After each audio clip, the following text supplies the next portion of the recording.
Plaintiff Taylor Stanton is a surfer in Portland, Oregon, and says he's been friends with the defendant ever since he showed up on the defendant's doorstep. Taylor claims the defendant thinks he's a ladies' man, and he often strips naked on the beach to show off. But Taylor's suing because he sold his former friend a motorcycle and he never paid off the loan. Defendant Brenton Olson says Taylor was also a ladies' man, and he claims the two of them even hooked up with the same girl at the same time. Brenton's countersuing for emotional distress because he claims he walked in on Taylor making out with his girlfriend. Start with you. Brent and I are both from Portland, Oregon. Back in 2002, I actually showed up to his house. I surf a lot. I've surfed there since I was 10 years old.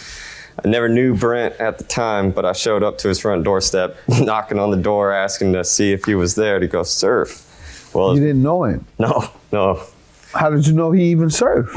We're in the same town. We grew up in the same town. And so a few of his friends, said he surfed. And oh, his friends told you he surfed. So I ended up just showing up over at his house, just knocking on the door. And the mom answered, Yeah, I woke up in my boxers, and he's just standing right there by my bed and said, "Hey, you want to go surfing?" And I said, "Yeah." All right, go ahead. You showed up at the man's house, and you all became surfing buddies after that. Pretty much from that time, we just went and surfed every day of the summer. And towards the end of the summer, I really kind of got a gist of what Brent was like as a character, He was funny, loves the ladies. We'd be done surfing, and he would just be like, looking down the beach, see a girl, pull all this stuff off, run up there, stand by the water's edge, and just kind of swing it around a little bit, look back, just I don't know what he's talking about. To make sure what?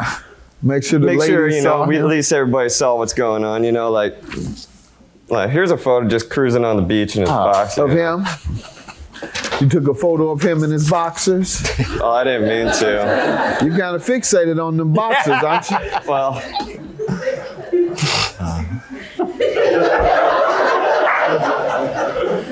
Well, if you can notice in the back of this one, there's just a couple of old ladies. I think I've seen enough of his pictures that you carry around with you. Giving you a feel.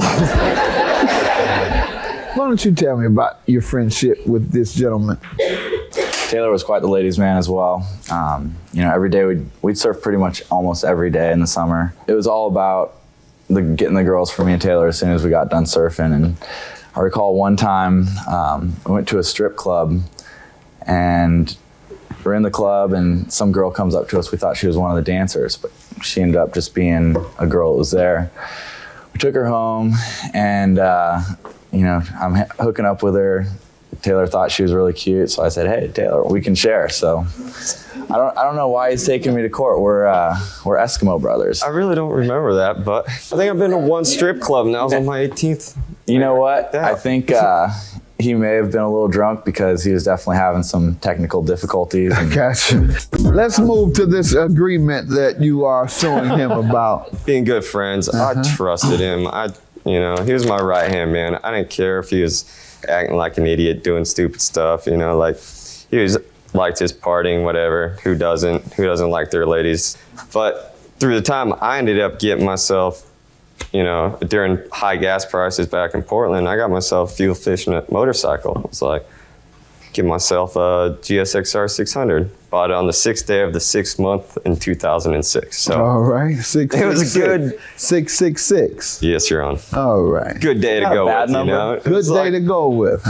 All right. Brandon was actually right behind me when I was on it, and I put my visor down, and a bat, like a flying bat, hit me right in the face. Almost wiped me out off that thing. And what does that have to do with the agreement you're suing him over? So 2 weeks into it, on this bike, I was like, I'm going to get rid of it. I'm either going to die on it or I'm going to die on it. So I'm going to get rid of it. Okay. All right. So Brent wanted to take over ownership of it. Okay. So Brent had some previous history.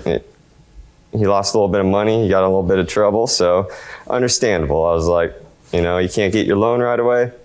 Here, we'll make a contract up, What was that agreement? It was a two-part loan. It's a Suzuki loan for $5,500 and a Yamaha loan for another $5,500. So the total amount of the loan was $11,000. Yep. All right. And what were the repayment agreements? The repayment, well, it would be, the total is 11,000, pretty much almost 1,200. 55 plus 55 is 11,000. Well, it's 6,000 and. Okay, you told me 55, sir. You told me 55 and 55. I'm sorry, I was thinking. What is it exactly? It's 6,000 and 5,291. Let me move on to you.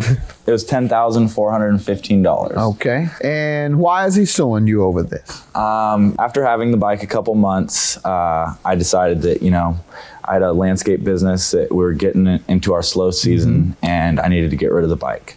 So we sold the bike for $6,000, and then, there was anywhere from $3,000 to $4,000 still owed on the bike after this. The amount that's owed is $5,291 to me. This is a two-part loan. Suzuki got paid off. Brent sold the bike. I did not know about this sale. How much has he paid on that? 0. Okay. Sir, he says you have paid 0. I probably paid about $500 to $600. All right. And he says you've paid 0. Do you have any evidence? I do not. All right. Your counterclaim is for what? Emotional distress. I walked in on him making out with my girlfriend, and he kind of. What's the big deal? You all share women, remember? Yeah. Not this one, though. Not this one. What's the big deal? Because you saw your woman making out with him, you want to sue him. What about your woman? Does she share any responsibility, or you let her off the hook? I let her off the hook. Good enough. All right. And emotional distress is granted when you suffer severe stress as a result of outrageous and extraordinary conduct. And it is not extraordinary for you and he to share women. You've done it before. So I'm going to dismiss your emotional distress claim, and you claim you paid $400 toward a loan that exceeded $10,000. So therefore, I will grant him the $5,000 because clearly you came nowhere near the $10,000 by your own admission. Have a good day. Judgment for the plaintiff. I can't believe you took me to court after all I've done for this guy. I've tried so hard, man. I've tried for 3 years, so you're welcome.